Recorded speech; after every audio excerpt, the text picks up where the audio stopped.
Okay, this is the way that I test my tension. And, you know, it's a personal preference. Whatever works for you, but I'm going to show you mine and tell you why. And again, I want my dirty side up. And you know, when you finish a quilt, you usually have all this cut off at the end of your quilt. So it's not like you're wasting fabric. And you don't have to be right at the top because you're going to put it around a pole. So you put it together. And now I have made a little sandwich, and I call these testers. So, and I'm too short, so I have to go around. Sorry.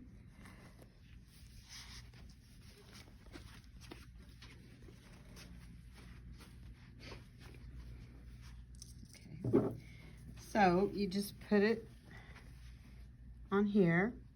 This is your idler bar. The idler bar does not get fabric rolled on it. So it can just live here. Ours just live here until they get used up, and then we put a new one. So you just pin it on here.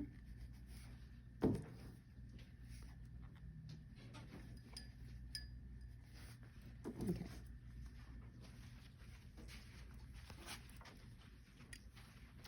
And now you pull it over here. It has to be under this pole, just like your quilt is. And over this one. And this is when I say belly up to the bar. Okay. Now, you don't want it tight because that's not how your quilt is supposed to be. If it's too tight, it will affect your tension. So, bring your fabric. And I usually like to test with 2 different colors. So if there was a different color on the bottom, leave it there until you've tested. So I'm going to go needle down, needle up, pull it up to the top, and now tie off. Now, always go in circles, because if you go in circles, you're going to see if there is any eyelashing. If you go straight lines, you won't see it necessarily. But after you do your circles, then you need to do some straight lines to make sure it's not pulling the bobbin up to the top. So, circles. And then park your machine up there. Always cut your threads because you don't want to get them mixed up, caught up in your foot and your fabric. Now, I can take this in a relaxed state. This on the top looks great. I want it to go in. I want to see that stitch go in. Now on the bottom, not so great. Do you see these little eyelashes? So what do I have to do? Loosen it? No, you're going to tighten it so that it will pull it up from the bottom, yes. Okay? I'm not going back to my bobbin. I'm going here. Now on the bobbin, you just did a little tick to change it. On your domestic machines, you're used to, if you change tension, you're used to going to, you're at 4.5, you might go to 4, you might go to 5, but that's it, especially if you have a featherweight. You know about this. So you just barely go, right? This is a commercial machine. On the side, there is a piece of plastic that sticks out. Now, some people, I tell them, just if you can't see it, put some fingernail polish on it or put a little bling on it, and then you'll see it. But I just feel it. You have to go a full rotation. So I want it to be tighter up here on the top to pull that bobbin up. So I'm going to go full rotation. It's just like our old lockers in high school, if you're old like me.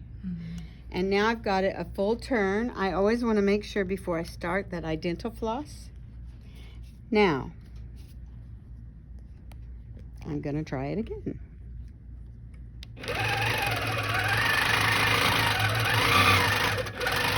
Now look at the top. Do you see?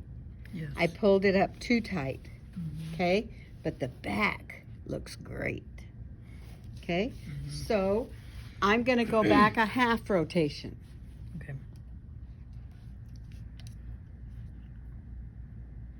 And tighten.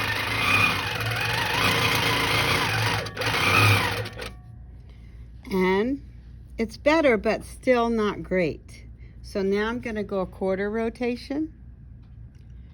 Pretty much anything less than a quarter, you didn't do anything. I get people that call all the time and they go, well, I turned it 12 times and nothing happened. But they were turning it like we are used to, just barely a tick, tick, tick.